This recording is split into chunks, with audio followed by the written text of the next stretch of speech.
നമസ്കാരം, പുതിയൊരു വീഡിയോയിലേക്ക് എല്ലാവർക്കും സ്വാഗതം.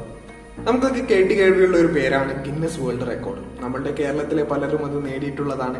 ഇതുപോലെ തന്നെ ഒരുപാട് വേൾഡ് റെക്കോർഡ് ബുക്കുകളുണ്ട്. അതായത് Asia book of records, India book of records എന്ന് പറഞ്ഞ് ഒരുപാട് റെക്കോർഡ് ബുക്കുകൾ നിലവിലുണ്ട്. നമ്മൾ ഇന്നത്തെ വീഡിയോയിൽ നോക്കാൻ പോകുന്നത് ഇന്ത്യ ബുക്ക് ഓഫ് റെക്കോർഡ്സിനെ കുറിച്ചാണ്. എന്താണ് ഇന്ത്യ ബുക്ക് ഓഫ് റെക്കോർഡ്സ്? നമുക്കും ഇതിനെ അപ്ലൈ ചെയ്യാൻ പറ്റുമോ, എങ്കിൽ എങ്ങനെ എന്നുള്ള കാര്യങ്ങളെ കുറിച്ചൊക്കെ നമുക്ക് ഇന്നത്തെ വീഡിയോയിൽ നോക്കാം. അപ്പോൾ വീഡിയോയിലേക്ക് പോകുന്നതിന് മുമ്പ് ചാനൽ നിങ്ങൾ സബ്സ്ക്രൈബ് ചെയ്തിട്ടില്ലെങ്കിൽ സബ്സ്ക്രൈബ് ചെയ്യണം. എൻ്റെ യൂട്യൂബ് സ്റ്റുഡിയോ പറയുന്നു, എൻ്റെ ചാനൽ വീഡിയോസ് കാണുന്നതിൽ 80% ആൾക്കാരും ചാനൽ സബ്സ്ക്രൈബ് ചെയ്യാത്തവരാണ്. അതുകൊണ്ട് പ്ലീസ് സബ്സ്ക്രൈബ് ചെയ്യണം. ഇന്ത്യയിലെ എക്സ്ട്രാ ഓർഡിനറി ആയിട്ടുള്ള കഴിവുകൾ തെളിയിച്ചിട്ടുള്ളവരുടെ റെക്കോർഡുകൾ രേഖപ്പെടുത്തുന്നതിന് വേണ്ടിയിട്ടുള്ള ഒരു ബുക്കാണ് ഇന്ത്യ ബുക്ക് ഓഫ് റെക്കോർഡ്സ്. ഈ റെക്കോർഡ് നിങ്ങൾക്ക് ലഭിക്കുന്നതോടുകൂടി IBRന്റെ സർട്ടിഫിക്കറ്റ്സ്, അതുപോലെ തന്നെ മെഡൽ, ബാഡ്ജ് എന്നിങ്ങനെ 7ഓളം പുരസ്കാരങ്ങൾ നിങ്ങൾക്ക് ലഭിക്കുന്നു. അപ്പോൾ ഒരു റെക്കോർഡ് സൃഷ്ടിക്കാൻ തക്കവണ്ണമുള്ള കഴിവുകൾ നിങ്ങൾക്കുണ്ടെങ്കിൽ, അല്ലെങ്കിൽ ആ ഒരു കാര്യം നിങ്ങൾക്ക് ചെയ്യാൻ പറ്റുമെങ്കിൽ, നിങ്ങൾ തീർച്ചയായും ഇന്ത്യ ബുക്ക് ഓഫ് റെക്കോർഡ്സിൽ അപ്ലൈ ചെയ്യണം. ഇന്ത്യ ബുക്ക് ഓഫ് റെക്കോർഡ്സിലേക്ക് അപ്ലൈ ചെയ്യുന്നത് എങ്ങനെയാണ് നമുക്ക് നോക്കാം. അപ്പോൾ നമ്മൾ ഗൂഗിൾ എടുത്ത് ഇന്ത്യ ബുക്ക് ഓഫ് റെക്കോർഡ്സ് എന്ന് ടൈപ്പ് ചെയ്ത് കൊടുക്കുക. ഇവിടെ ഓൾറെഡി ടൈപ്പ് ചെയ്തുകൊണ്ട് വന്ന് ഫസ്റ്റ് കാണുന്ന ലിങ്ക് ക്ലിക്ക് ചെയ്ത് ഇങ്ങനെ ഒരു ഇൻ്റർഫേസ് ആയിരിക്കും വരിക. അവരുടെ ഒഫീഷ്യൽ വെബ്സൈറ്റ് ആണ്. ഇതിൽ ഒരുപാട് അവാർഡ്സൊക്കെ കാണും. അതുപോലെ നിരവധി റെക്കോർഡുകൾ നേടിയ ആൾക്കാരുടെ ഫോട്ടോസും അവരുടെ റെക്കോർഡിനെ കുറിച്ചുള്ള ഡീറ്റെയിൽസും കാര്യങ്ങളൊക്കെ ഇതിൽ നമുക്ക് കാണാം. എല്ലാ വർഷവും ഇന്ത്യ ബുക്ക് ഓഫ് റെക്കോർഡ്സിൽ ടോപ്പ് 50 വരുന്നവരുടെ റെക്കോർഡുകൾ വേൾഡ് റെക്കോർഡ് മ്യൂസിയം, അതായത് ഇന്തോനേഷ്യയിലുള്ള വേൾഡ് റെക്കോർഡ് മ്യൂസിയത്തിൽ പ്ലേസ്ഡ് ആവും. അപ്പോൾ നമുക്ക് റെക്കോർഡ് അപ്ലിക്കേഷൻ ഫോം എന്നുള്ളതിൽ ക്ലിക്ക് ചെയ്ത് അപ്ലൈ ചെയ്യാനുള്ള ഇത് നോക്കാം.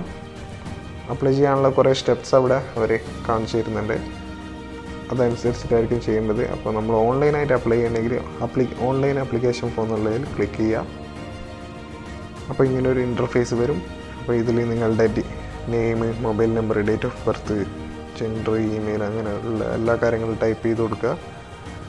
പിന്നെ നമ്മളുടെ മെയിനായിട്ട് വേണ്ടത് നമ്മളുടെ നമ്മൾ എന്താണ് ചെയ്യാൻ പോകുന്നത് എന്നുള്ള കാര്യം നമ്മൾ കറക്റ്റായിട്ട് ആ ഒരു ബോക്സിൽ നമ്മൾ ടൈപ്പ് ചെയ്ത് കൊടുക്കുക. എപ്പോഴാണ് ഡേറ്റ് ചെയ്യാൻ പോകുന്നത്, ഏത് ഡേറ്റിലാണ് ചെയ്യാൻ പോകുന്നത് എന്നുള്ള കാര്യങ്ങളൊക്കെ നമ്മൾ വ്യക്തമായിട്ട് അതിൽ എഴുതി കൊടുക്കുക. എന്നിട്ട് ഈ ഒരു ടേംസ് ആൻഡ് കണ്ടീഷൻസ് എഗ്രി ചെയ്ത് നമുക്ക് സബ്മിറ്റ് കൊടുത്ത് അപ്ലൈ ചെയ്യാം. നിങ്ങൾ അപ്ലിക്കേഷൻ സമർപ്പിച്ചതിന് ശേഷം 7 ദിവസത്തിനുള്ളിൽ അവിടെ നിന്ന് ഒരു റിപ്ലൈ മെയിൽ വരും. അതായത് നിങ്ങൾ കൊടുത്ത ആപ്ലിക്കേഷൻ അവർ അപ്രൂവ് ചെയ്തോ ഇല്ലയോ എന്ന് കാണിച്ചിട്ട്, എന്നിട്ട് ഒരു ലിങ്കും അവർ പ്രൊവൈഡ് ചെയ്യും. ആ ലിങ്കിലേക്കായിരിക്കും നമ്മളിനി തെളിവുകൾ, അതായത് നമ്മൾ ചെയ്യുന്നതിൻ്റെ വീഡിയോ, ഫോട്ടോസോ കാര്യങ്ങളൊക്കെ നമ്മൾ അയച്ചു കൊടുക്കേണ്ടത്. അതും നെക്സ്റ്റ് 7 ദിവസത്തിനുള്ളിൽ നമ്മൾ അയച്ചു കൊടുക്കണം. നമ്മൾ സബ്മിറ്റ് ചെയ്ത ഉടനെ വരുന്ന മെയിലായിരിക്കും ഇത്. ഇത് കഴിഞ്ഞ് 7 ദിവസത്തിനുള്ളിൽ ഒരു മെയിൽ വരും. അതായത് നമ്മൾ കൊടുത്ത റിക്വസ്റ്റ് അപ്രൂവ് ആയിനോ ഇല്ലയോ എന്ന് കാണിക്കുന്നത്. അപ്പോൾ അപ്രൂവ് ആയെങ്കിൽ ഇങ്ങനെ ഒരു മെയിൽ വരും. എന്നിട്ടൊരു ലിങ്കും പ്രൊവൈഡ് ചെയ്യും. അതിലായിരിക്കും നമ്മൾ അയച്ചു കൊടുക്കേണ്ടത് നമ്മളുടെ എവിഡൻസ്. 7 ദിവസത്തിനുള്ളിൽ നമ്മൾ എവിഡൻസ് സബ്മിറ്റ് ചെയ്തിട്ടില്ലെങ്കിൽ നമ്മളുടെ ആപ്ലിക്കേഷൻ റിജക്റ്റ് ആയി പോകും. അപ്പോൾ നമ്മൾ പിന്നീട് വീണ്ടും ആപ്ലിക്കേഷൻ കൊടുക്കേണ്ടി വരും. എവിഡൻസ് ഒക്കെ സബ്മിറ്റ് ചെയ്ത് കഴിഞ്ഞ് 7 ദിവസത്തിനുള്ളിൽ നിങ്ങൾക്ക് റിപ്ലൈ മെയിൽ വരും. അതായത് നിങ്ങളുടെ റെക്കോർഡ് അവർ സ്വീകരിച്ചോ ഇല്ലയോ എന്നുള്ള കാര്യങ്ങളൊക്കെ അതിൽ പറയും. അപ്പം മാത്രമല്ല, നിങ്ങൾക്ക് ഈ സർട്ടിഫിക്കറ്റ്, മെഡൽസ് ഒക്കെ കിട്ടണമെങ്കിൽ നിങ്ങളൊരു തുക അടയ്ക്കേണ്ടതുണ്ട്. അപ്പോൾ ഈ ഒരു തുക അടച്ചു കഴിഞ്ഞ് നമുക്ക് ഒരു 15 ഡേയ്സിനുള്ളിൽ നമുക്ക് അവരുടെ സർട്ടിഫിക്കറ്റ്സും കാര്യങ്ങളൊക്കെ വീട്ടിലേക്ക് എത്തുന്നതായിരിക്കും. ഇത്രയും കാര്യങ്ങളാണ് ഇതിൻ്റെ ആപ്ലിക്കേഷനെ കുറിച്ച് പറയാനുള്ളത്. അപ്പോൾ വീഡിയോ ഇഷ്ടമായെങ്കിൽ നിങ്ങൾ ലൈക്ക്, കമൻ്റ് ഒക്കെ ചെയ്യണം. മാത്രമല്ല, ഇത് ആർക്കൊക്കെ ഉപകാരപ്പെടുമോ അവരിലേക്കൊക്കെ നിങ്ങളിത് ഷെയർ ചെയ്ത് കൊടുക്കുകയും വേണം. അപ്പോൾ താങ്ക് യു.